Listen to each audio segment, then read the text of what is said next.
Do you know what day of the week you are most likely to die from a heart attack? Take a guess. I'll give you a second. It's Monday. Care to guess what time? It is between 8 and 9 a.m. Do you know what else happens Monday at 8? That is the same day and time people get ready to go into jobs they hate. Coincidence? I don't think so. Take a look at this chart. This is the lifespan of the average person. On average, we live about 80 years. If we're lucky, we start working at about 18, and we work, and retire at about 67. Now, what does this tell you? That for better or for worse, the majority of your life will be spent at work. Do not spend that time unhappy. Like my friend Jay. See, Jay would always say, when I finish school, then I'll be happy. Well, Jay finished school, but he wasn't happy. So then Jay said, when I get a job, then I'll be happy. Jay got a job, but he still wasn't happy. So Jay said, when I get married, settle down, and have kids, then I'll be happy. Well, he got married, settled down, had 2 kids, but still wasn't happy. So then Jay said, okay, when the kids leave home and I retire, then I'll be happy. Well, the kids left home and he retired, but he still wasn't happy. So Jay started going to church. And I asked Jay why he was going to church so much. And he said, because when I die, then I'll be happy. Jay's story, however sad, is not unique. I could have replaced Jay with Johnny or Bonnie. In fact, Jay's initials stand for just about everybody. Many of us are like Jay, but it is not our fault.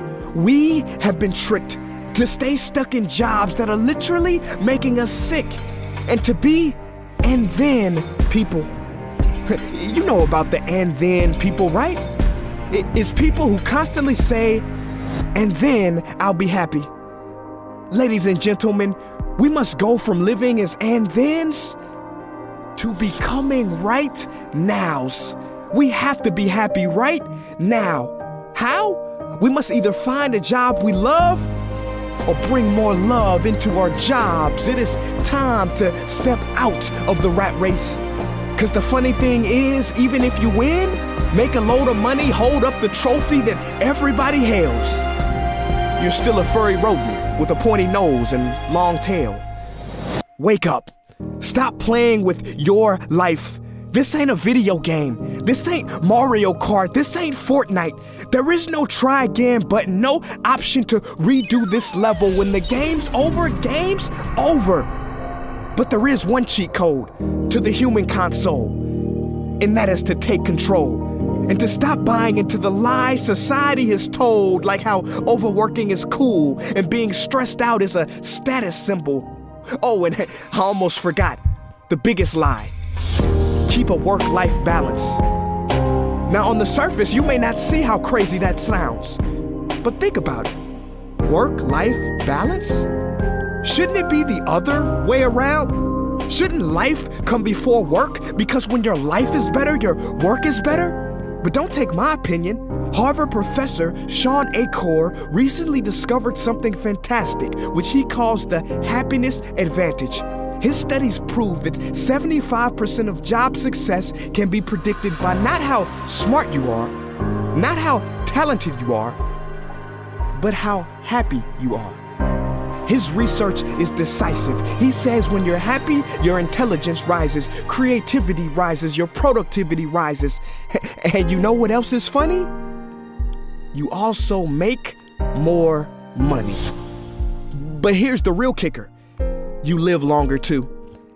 I know, it sounds too good to be true, but yes, optimists actually live longer than pessimists, so you could stretch this graph a few extra years if this time here is filled with more joy and cheer. Let me be clear, do not take this message lightly.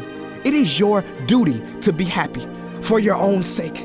I don't care if you're here, at the end, it is never too late to trade in your deadlyhood for a livelihood and refuse to suffer during the weekdays. Ironic they call it that, because you're literally in a weekdays where you're constantly waiting for the weekend. See, I believe so many people die of heart attacks because they are involved in work that their hearts are just not in. I believe people have low vital signs because they are involved in work that is not vital to them. My friends, happiness is a choice, but anyone who says it's easy has lied. It ain't easy, but you have to try. The first step is to look inside and remember the quote that the Buddha wrote 2,000 years ago, which I believe today for most people still applies. The problem is, you think you have time. Stop wasting your life. That video was pretty powerful to get our minds wrapped around this idea of living life to the fullest. And if you didn't get that out of that message, I don't know what would. Could almost shut the message down right there with those words. It's basically, let's stir it up and let's get serious about living a life that counts. Live a life that matters, right? And I don't know about you, but I don't want to go through this life just spinning my wheels and have nothing to show for it at the end. And maybe I clocked in a paycheck and made it to work and, had kids and all that great stuff. But how about having a life of purpose? How about having a life of meaning and a life that makes an impact, not even just in this generation, but generations to come? And I can think of no person that has given me more inspiration outside of Jesus himself than a guy in the Bible by the name of Joseph. He's my all-time favorite biblical character from Genesis to Revelation. If I ever need inspiration, I look to the life of Joseph. In fact, he was such an incredible individual that for 13 chapters in the very first book of the Bible, it talks about this great man. And there are so many principles that we can learn over the next several weeks that if you would just take to heart and participate and be active, involved, and engaged in what God did through the life of this man, you will see that by the grace and sovereign hand of God on his life, he can grab the same type of thing in your life and do things far beyond what you could ever imagine. Genesis chapter 37 is where we're going to start off, verses 1 through 8. And I just want to jump right into the text, which is on the screen, but I would recommend that you bookmark that in your Bible and that you would read over and over again this passage and even get through the entire 13 chapters over the next few weeks. I promise you, it will bless you. Genesis 37, verse 1 says, "Now Jacob dwelt in the land where his father was a stranger, in the land of Canaan. This is the history of Jacob. Joseph, being 17 years old, was feeding the flock with his brothers. And the lad was with the sons of Bilhah and the sons of Zilpah, his father's wives. And Joseph brought a bad report of them to his father. Now Israel," which is another name for Jacob, "loved Joseph more than all his children, because he was the son of his old age. Also he made him a tunic of many colors," or a coat of many colors. "But when his brothers saw that their father loved him more than all his other brothers, they hated him and could not speak peaceably to him. Now Joseph had a dream, and he told it to his brothers, and they hated him even more. So he said to them, 'Please hear this dream which I have dreamed. There we were, binding sheaves in the field. Then behold, my sheaf arose and also stood upright. And indeed your sheaves stood all around and bowed down to my sheaf. And his brothers said to him, Shall you indeed reign over us? Or shall you indeed have dominion over us?' So they hated him even more for his dreams and for his words." I want to start off with this series, Driven by a Dream, with this idea. If you're going to be driven by a dream, if you're going to live your life on purpose, if you're going to have meaning and you're really going to achieve what God has really called each and every one of us to do, which is to pursue after his will for our lives. Let me give you one thing that I hope will stick with you today. Wherever you are in this journey, I pray and trust that this message will inspire you to look for a sense of calling in whatever it is that you do. If you're going to be driven by a dream, if you're going to get on God's program, if you're going to do the things that he wants to do to your life, which is bigger than what any of us are doing right now, make no mistake, because every one of us is on a higher plane going higher and higher. But if you are going to get where God is trying to take you, there's no way you can do it. No way you can endure. No way you can keep a positive attitude. No way you can get up and hit the floor even when you don't feel like it every morning unless you have a sense of calling on your life. You get that, you got the whole message. Do you have a sense of calling on your life? Now let me unpack what that could mean for you. Call it a burden. Call it a dream. Call it some deep passion or something you would do even if you didn't have to get paid for it. Maybe it's something that if you walked away from it, this comes to me, if you walked away from it, come here, Jonah, there would be something in your heart that would say, you're going the wrong way, turn back around and get back to my calling for your life. It's something that you're willing to sacrifice.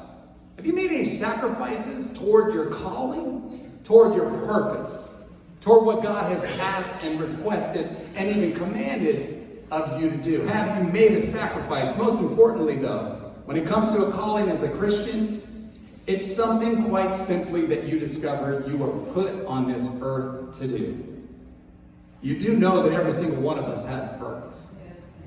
I wish I could, I'm skipping this, we'll come back, Josh, but I wish, I've taught this verse so many times, and I wish people truly got a hold of this.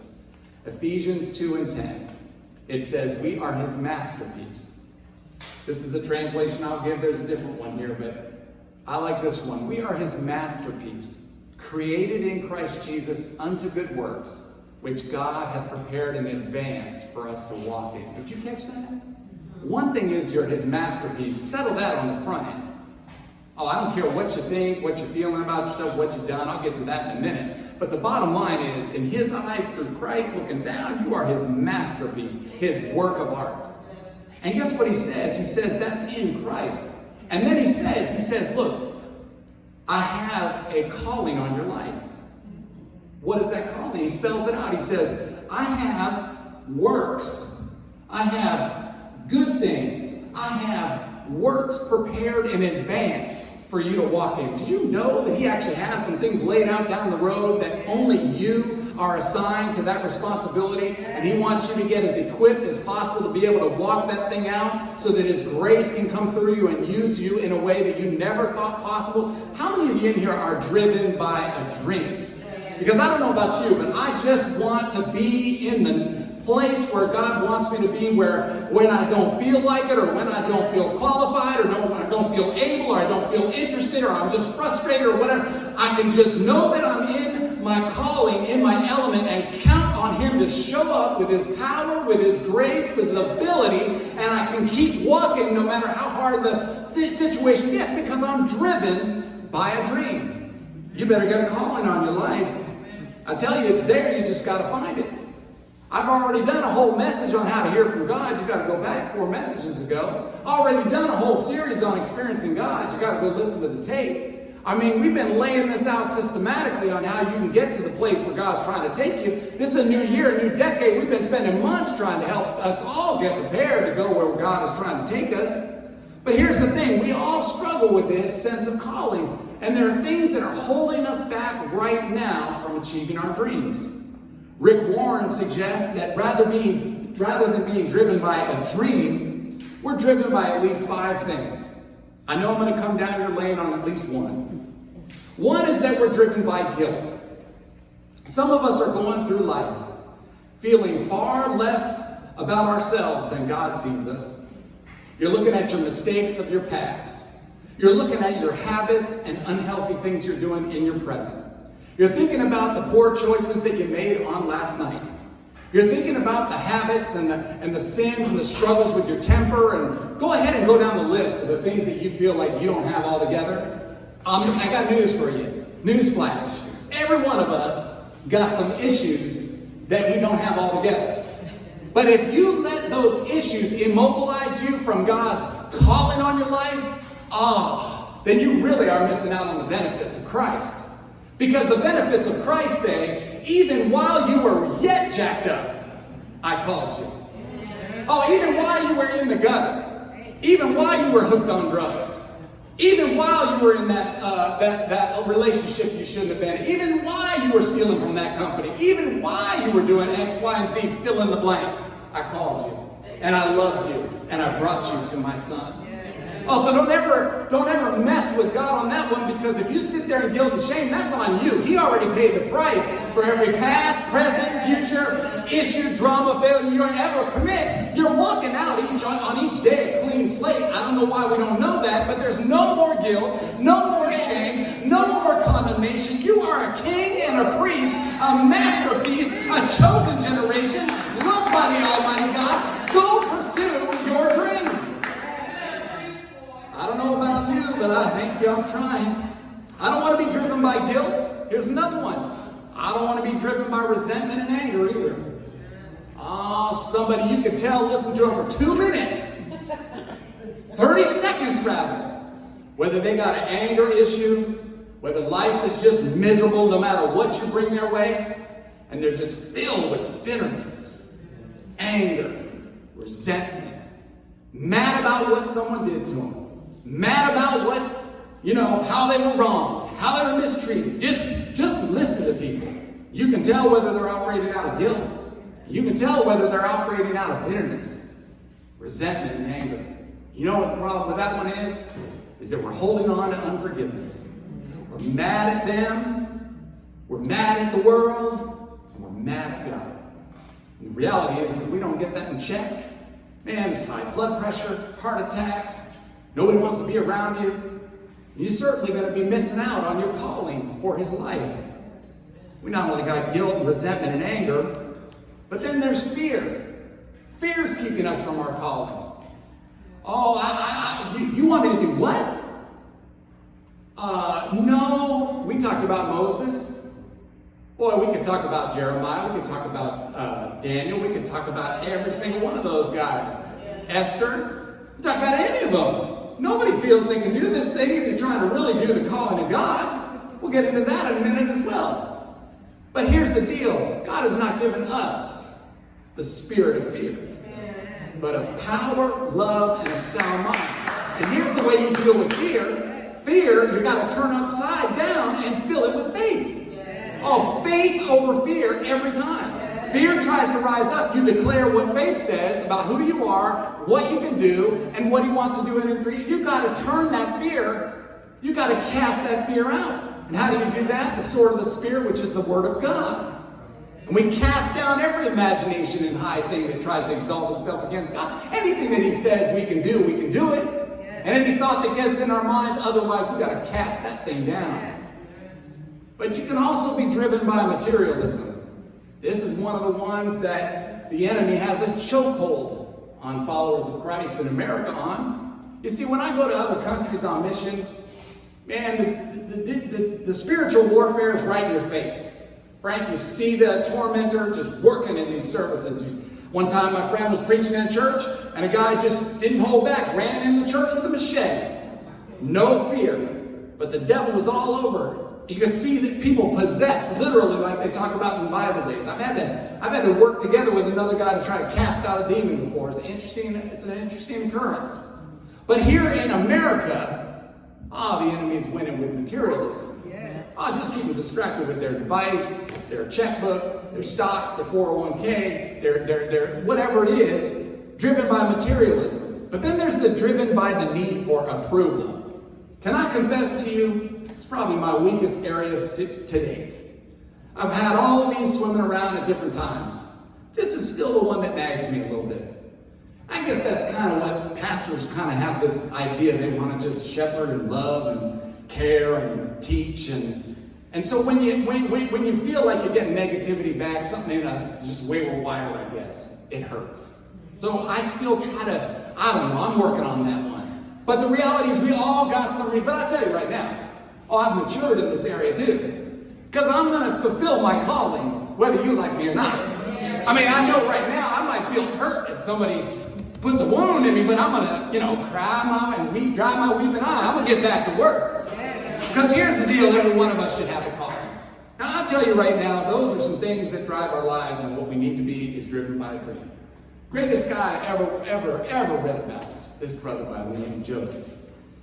What a story. I mean, he started off in his life, I'll give you a quick summary. He started out, humble beginnings as a shepherd, okay? He was favored by his father, and he was despised by his brother. The reason he was favored by his father is he was the son of his old age by his wife Rachel, and they had been waiting and waiting. He comes along, and Joseph, just got all this love from Jacob. So much so that his dad, Jacob, gave him this coat of many colors that apparently hung all the way down to his ankles. Can you imagine him going out in a mink coat, the colors on it, going out to the shepherding, doing his shepherding thing, wearing this? Anyway, that's what he had. And then his brothers were already jealous. And then he gets this idea, I got these dreams, I got to tell them what I'm about to do, what's going to happen. And these dreams of the brothers one day bowing to him, they weren't feeling it. They weren't feeling it so much that they got this idea to throw him in a pit.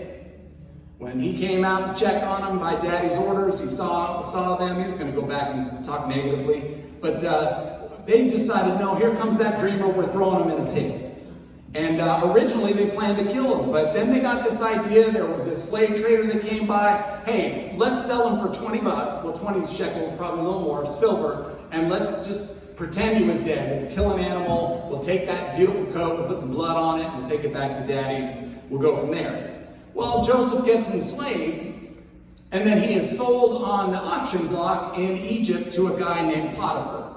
Potiphar is the chief bodyguard. He is the king. I'd love to know what his mindset was in the pit. But I know what he did when he got into Potiphar's house. It was a place of royalty, make no mistake. But I'm sure what he did first as a slave was he was doing the most menial work that there was. Scrubbing floors, doing whatever needed to be done. But you know what, good Joseph, if you just look everywhere he went, he just gave his best effort. And you never hear him have an attitude. And he just would do whatever he could in every situation, and whatever he did, the Bible says it prospered. Then he goes from Potiphar's house, and things are going well. He probably started scrubbing floors and doing that, to being put all in charge of Potiphar's house. He was over everything in this man's house. Joseph has to resist time and time again the advances of Potiphar's wife. Eventually, she accuses him of assault because he would never give in.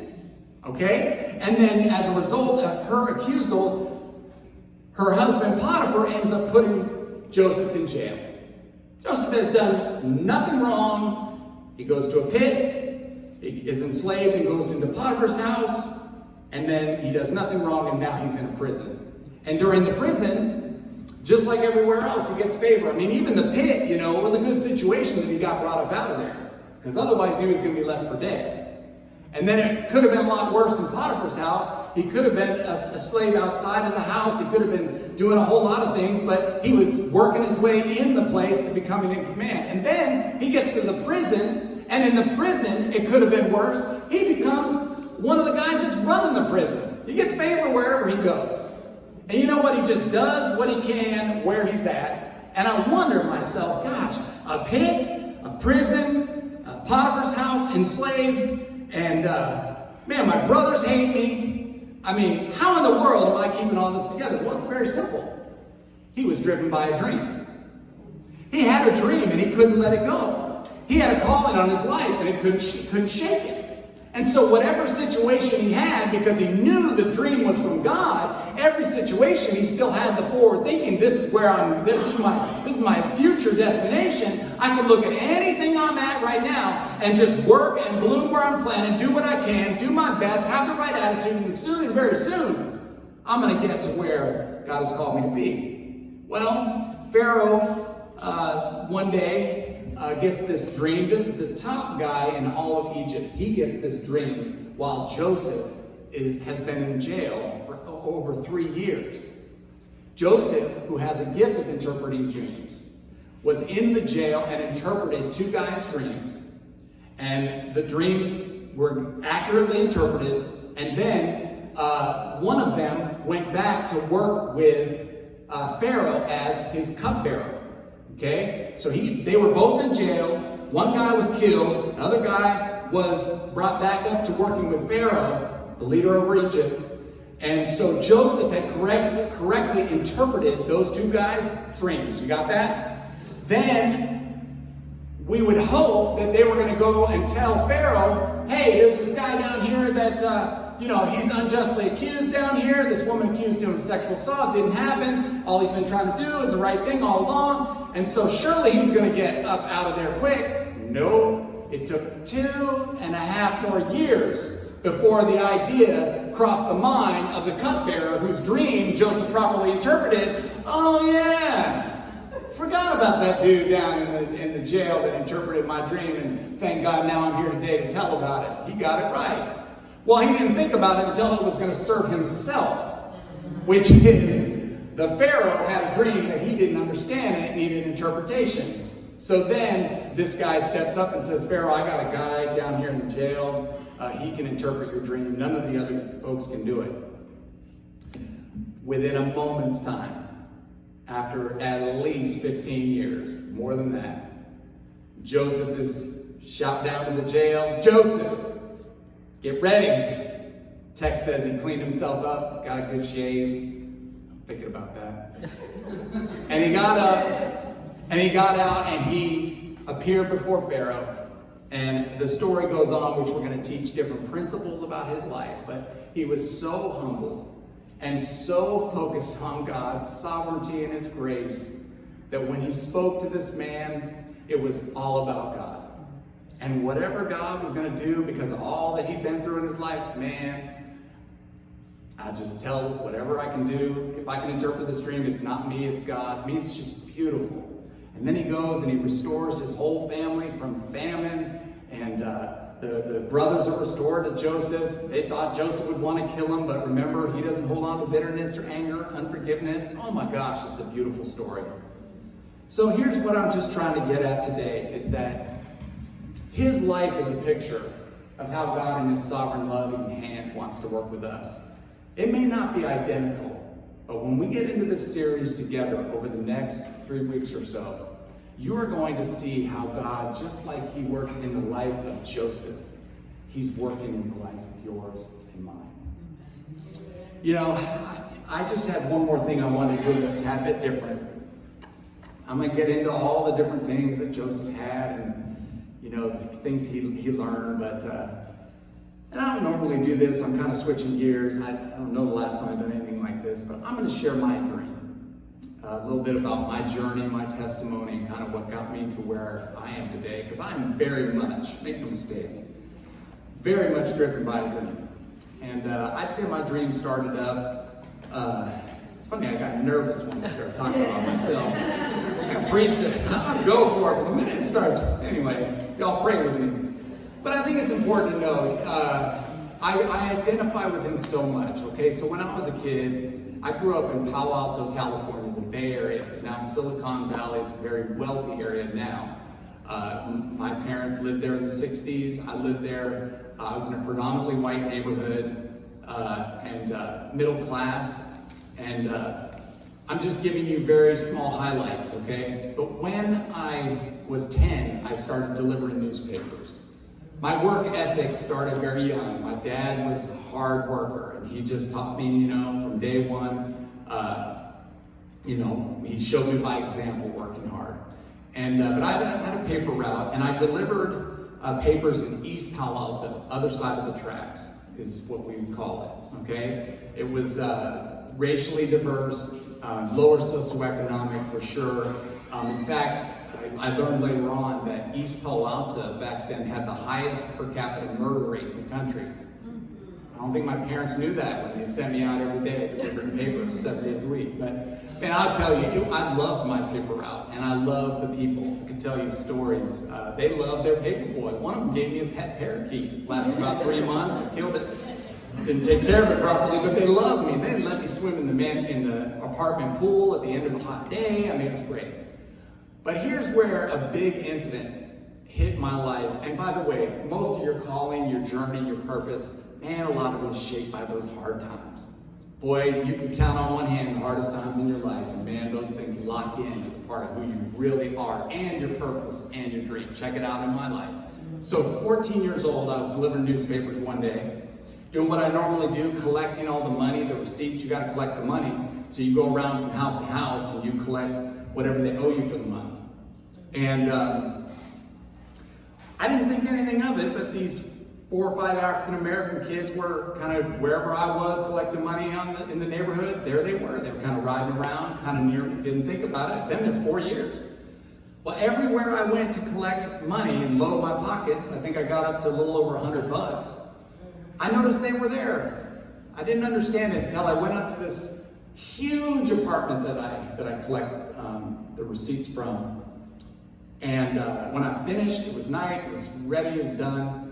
And I was coming out of that apartment complex where you come out of this area where you go down a flight of stairs and then you go out into so it's a bunch of apartments, you come out and you go to the main road. Anyway, when I came out, this probably an hour later, still guys on the bikes. This time they were on the steps. And I thought it was a little weird at that point, but I just grabbed my bike, which you have to carry up and down the stairs to get into this big complex, and I started walking down.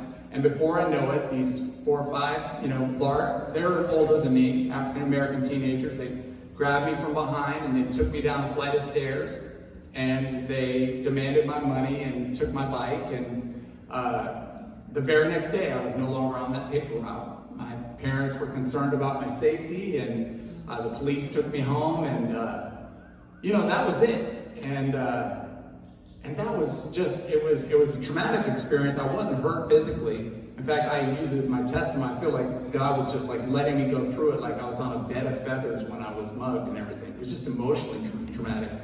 But then, going through life, I didn't realize how much that incident affected me. And then also how much the media informed and even perpetuated that stereotype and fear that ended up rising up in me, let me keep it real, be honest about people of color in general, but I had an issue with African-American men for quite a while because of the cycle of stereotypes and experience I had. Go watch any newscast, and you already know how the presentation is, okay? And go look at any movie for the most part and see how people of color are depicted. So this stereotype was reinforced, okay? Little background, okay?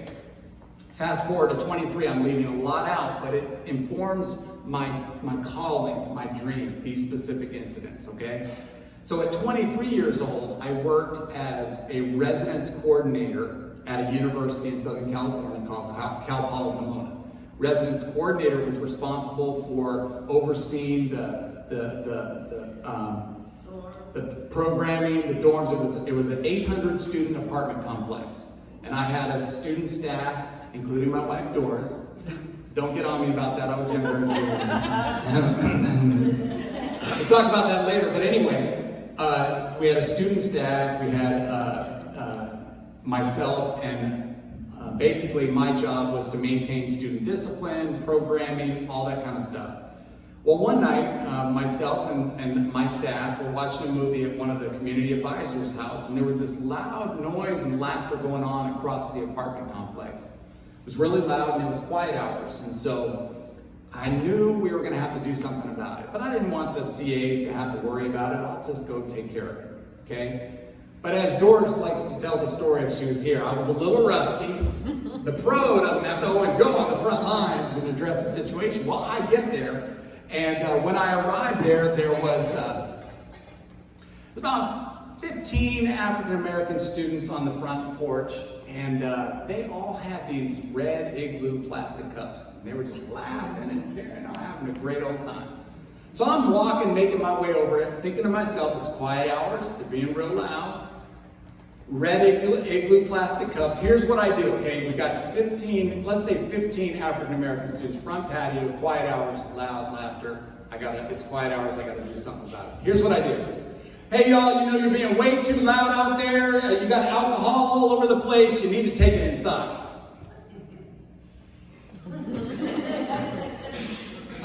how do you suppose that went over with that particular audience? Not too good. No, it did not go well at all. All right, so conflict number 1 was when I was 14. Major conflict number 2 with race was when I was 23.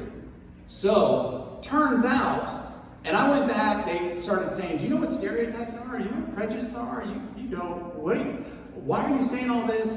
Check our red Igloo cups. They were filled with Coke and Sprite. It was a birthday party for the vice president of the Black Student Union. The entire executive board was there. A lot of their peers were there. And then they said, by the way, what are you doing about that white party over there where they're falling down drunk off the stairs? What are you doing with us?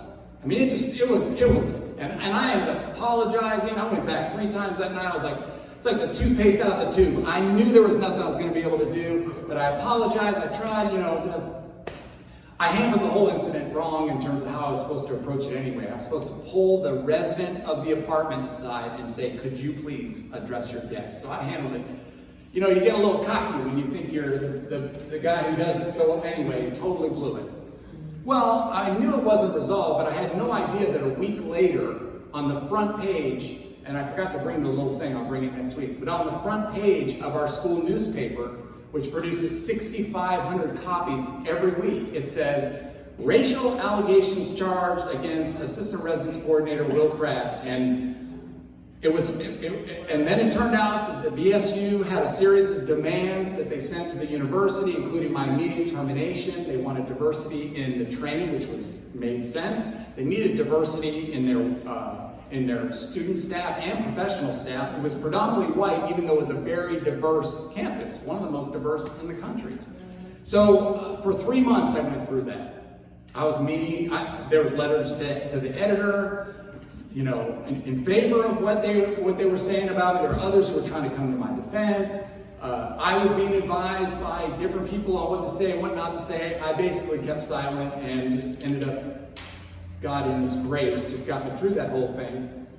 But the reason I'm telling this whole story is because then we had this cross-cultural retreat that after that incident happened in October, by December, it was still full steam ahead. I mean, we didn't know what was going to happen. I was having meeting upon meeting upon meeting, and nothing had been fully resolved. But in January, we were invited to a cross-cultural retreat. And this is where the faculty, the staff, and the students get together, and they meet and have dialogue on different diversity issues. Now, it just so happens, I don't know if it was coincidence, but the whole weekend was called a dialogue on race. And they had me there, they had Black Student Union there, they had other staff, they had other students, and they put me in this breakout group. Several times throughout the weekend, I meet with them, and it had the secretary of the Black Student Union, the vice president of the Black Student Union. We had not resolved our issues. I mean, I was trying to learn and understand where they were coming from. I mean, white guys don't think about their race on a regular basis. That's a whole nother message.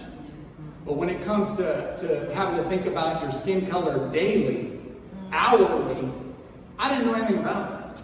So that time that I had with them over that weekend enlightened me to issues of what people of color in general, but specifically I was having this awakening over my irrational fear of black men, to the point where the vice president of the Black Student Union was written into my will. We've changed it, but I still love him like a brother. Where he was written in my will with his wife and their kids, that if something were to happen to Doris and I, they would take custody of our children. And so the whole thing was just a journey of what had happened to me as a kid, what happened to me there, and then of course I met Doris in the process. Now what I loved about Doris was that even though there was so much stuff going on, and the Black Student Union was like, well, how can you work with this man? And she'd say it, and she just put it in no nonsense terms. Well, that's just not the man that I know. I work with him day to day. That's not how he is. Now, I still think I have the stereotype. She goes easier on me than I do myself. Guilt. Gotta get over that. No, but I have worked over that. But anyway, then we, our marriage and everything, biracial children, interracial marriage, and then ended up here in the South. The whole calling to ministry, my first speaking engagement in a public setting was at the Great Western Forum. I spoke where the Lakers used to play.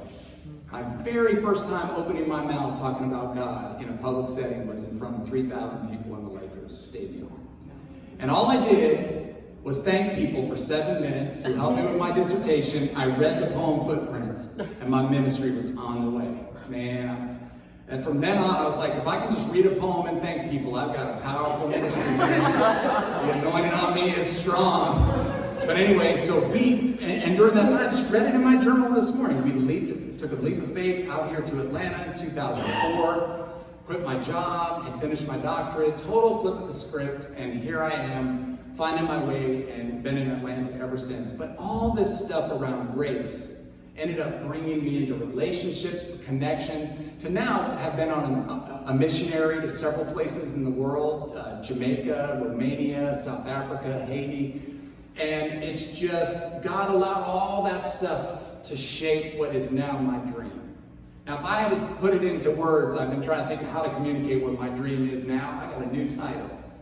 My new title, and it's biblical for all of us, is I'm an ambassador for reconciliation. I need you to hear that for the very first time. I'm speaking that into existence as what you're going to see God do with my life, and I believe with this church and any ministry attached to it. I'm an ambassador of reconciliation. Let me tell you what I mean. You got that scripture at the end? In 2 Corinthians 5 and 18, Paul says, all things are of God, who has reconciled us to himself through Jesus Christ, and has given us the ministry of reconciliation. Now then, we are ambassadors for Christ, as though God were pleading through us.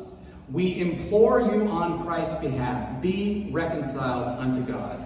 For he made him who knew no sin to be sin for us, that we might become the righteousness of God in him. I love this term ambassador because basically what it means is when someone is sent to a foreign land to represent their own country. And I am no longer, officially, I am a citizen of the United States, but I'm a citizen of another country, another kingdom. We're doing the Lord's Prayer in fasting and prayer, and it says, thy kingdom come, thy will be done, on earth as it is in heaven. I am an ambassador of reconciliation. I am trying to help what is already in heaven be brought to earth, reconciled and restored to when the new heaven and the new earth comes into restoration. He says he's an ambassador, reconciliation, to bring near. I see that in many roles of mine. For example, when it comes to bringing races together, I see myself as someone who's trying to bring about reconciliation, and not just races, but different economic situations, all kinds of social justice type of issues. That's what I do, part of my day job. And then also another way of reconciliation. God has really put on my heart to work through that whole thing about unforgiveness.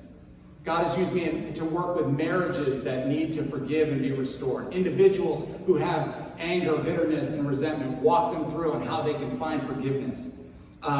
Making disciples who make disciples. Teaching others to be ambassadors of reconciliation. And then, of course, every time I get a chance to preach and teach, I'm teaching about Jesus and how to be reconciled back unto God. And then, just the stuff he has me do with men's ministry, trying to help them identify their purpose, get reconciled to God, reconcile their marriages, reconcile their being good dads and all that good stuff. And then even my coaching and my chaplaincy, everything in my mind is like, you're going all these places to be an ambassador. And why am I saying this? Because God has you being ambassadors, whether you know it or not. Wherever you work, wherever you find yourself right now, you are an ambassador from a foreign land, the kingdom that is, that's supposed to be bringing people back to God through his Son. And then, of course, there's pastoring this great church. That's a part of my role as an ambassador of reconciliation. Now, I bring all this up so you know this is really, how I'm hardwired in my dream, but what's your dream? What's your dream? What has God called you to do? What do you say, Pastor? I don't know.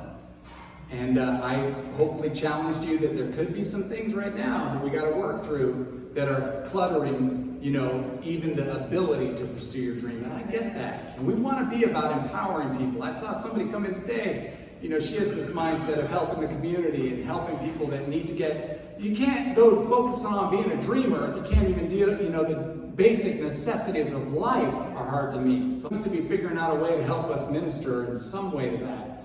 And but the thing is, I want you to identify your dream. And we'll talk about this next week. I want to talk about your shape. You got to discover what Rick Warren calls your shape. What are your spiritual gifts? What's your heart, your passion? What are your abilities? And then what's your personality? And then what experiences do you bring to the table? All these things tie together to start helping you to discover the calling that is on your life. And I hope that you'll stay with us over these next few weeks, because God is going to speak to each and every one of us. He's going to speak to us individually, and if God intends you to be a part of this family, He's going to speak to you about the church too. He's going to have some aha moments where you're going to say, man, I have a role to play. I have an important part of this ministry that God wants me to fulfill. And so, well, I don't know about you, but I go back to the guy who has coffee being pumped into his vein at the beginning of this message, and just ticking the clock, tick tock, tick tock, tick tock, tick tock. There's, on every tombstone, there's a year of birth, and then there's a dash, and then there's a year of death. And the thing we got to ask ourselves is, what are we going to do with that dash? What are we going to do with the dash? I mean, unless you think, if you think it's too late, Brother Joseph was sitting there for 15 years, and in 1 second, he was elevated to second in command over all of Egypt. And what did he do in the process? He just remained driven by a dream. Made the best of what he was doing, had the right attitude, approached everything with the mindset that God is sovereign and in control and knows what I'm doing and going through right now. And in due season, he reaped, because he fainted not. I'm just getting started. I feel in my journey with this whole piece of being an ambassador of reconciliation. I don't know about you, but we're going to try to work holistically in helping folks discover their dream and take care of it, supporting it in any way we can, so that we all can reach our maximum capacity and be used mightily by the Lord. So let me pray for each and every one of us, and I want to say, I know you guys got a lot going on right now. I want to encourage you that, with whatever you're facing right now, whether it's anxiety or distress, difficulty, or even disappointment over some dreams that have been unfulfilled, can I encourage you today? Try to do these 3 things. Try to focus positively rather than negatively. It really does have a purpose if the pain is in your life right now. Try to change just the thought process of it from negative to positive. I know it's hard to do, but try to switch the thinking, and then try to view it vertically as opposed to horizontally. Try to look at the situation through God's eyes.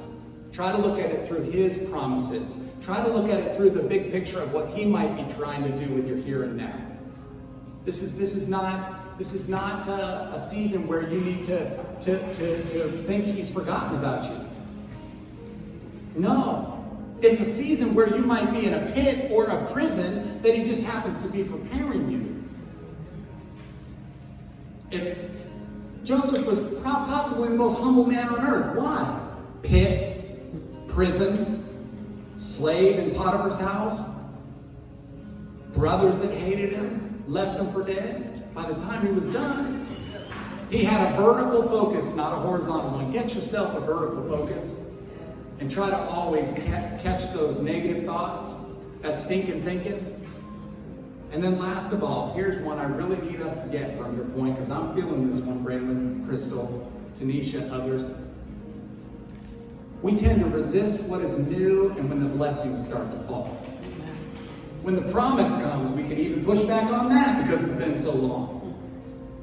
But when the favor starts to fall, as we are believing, let us not push back and hide and think, no, it couldn't be. Let us embrace it and pray for grace to sustain it, and the right mindset and humility, and just keep going after it, so that we're faithful when God favors us. So those three things come to mind. Positive versus negative, vertical versus horizontal, and don't resist what is new and what is good that is coming our way. Because it has. And I'm telling you, I believe it with all my heart, the evidence is in this room. Evidence is in my personal life. Evidence is the prayers that I'm hearing answered. Wait until you hear a couple of the answers to this favor through fasting prayer. You're gonna be blown away. I can't wait till they go, Pastor, let me tell you. Because I'm going to have you get up and tell the whole church. But it's a time for God to release his favor. And it's time for us to be driven by our dream.